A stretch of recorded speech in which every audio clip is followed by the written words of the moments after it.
Hello, and welcome to A Dose of Daily Art with Mrs. DeBolt. I got a book yesterday in the mail, and I think it's going to be one of those books that I use for years in art lessons. It's called Never Let a Unicorn Scribble by Diane Alber. Let's read it. I recently got a pet unicorn. I know, it's hard to believe, but it's true. And everyone keeps telling me, never let a unicorn scribble. Wonder why.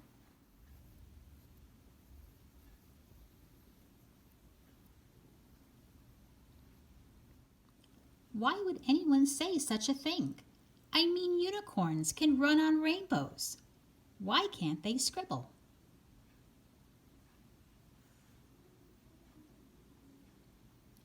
Can you point to the rainbow?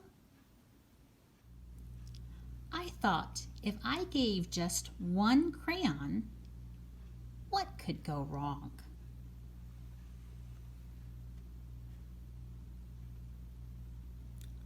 She looks really happy.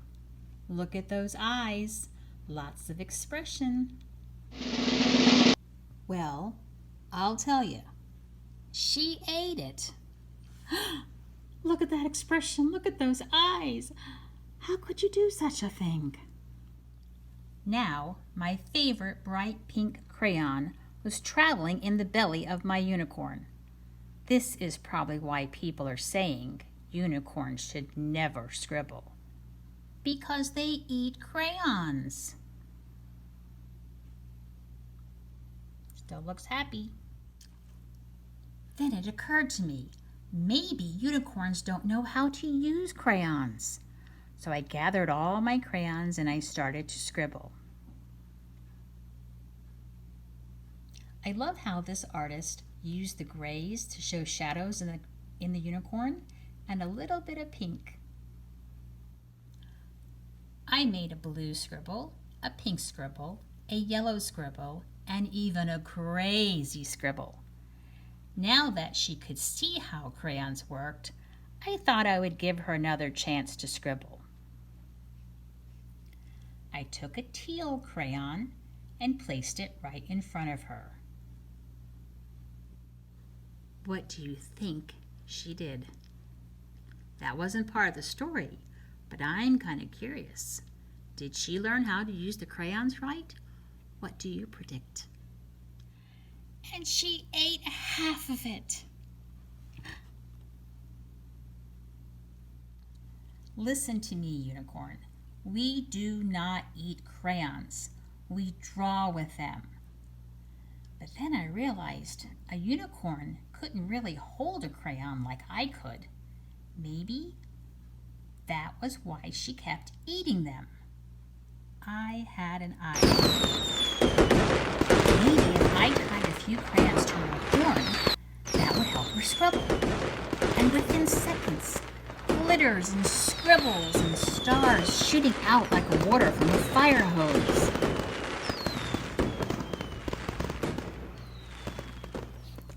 Sparkling rainbow scribbles were everywhere.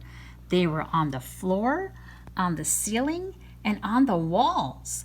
They were even on my lamp. I've been begging my mom to redecorate my room for a while, but I don't think this is what she had in mind.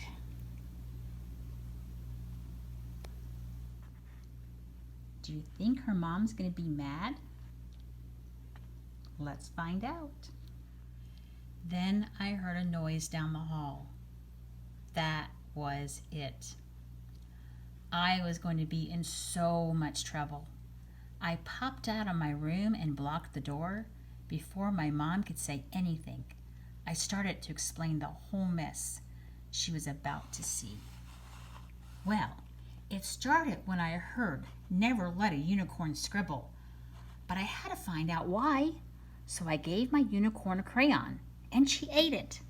Then I tried to teach her to scribble, but then she ate another crayon. So I tied the crayons to her horn, and boy, was that horn magical! The scribbles started shooting out like water fountain, and they were so sparkly, but it made such a mess. And I'm sorry. Oh no. How do you think Mom's going to react? What would your mom do or say if she found your room that way? My mom peeked around the corner and smiled. You didn't make a mess. You made a glowing masterpiece. When I turned around, all the scribbles were right on my easel. Not on the ceiling, not on the walls, not on my lamp. They were all on one big piece of paper, and it was the most amazing art ever.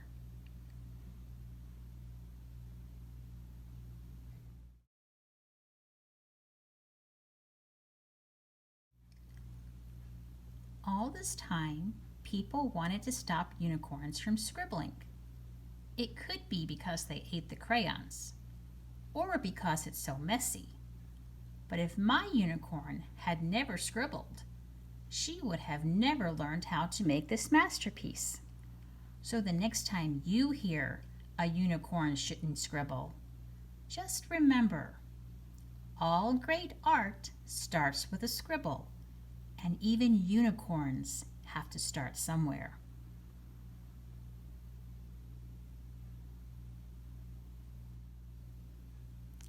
The end.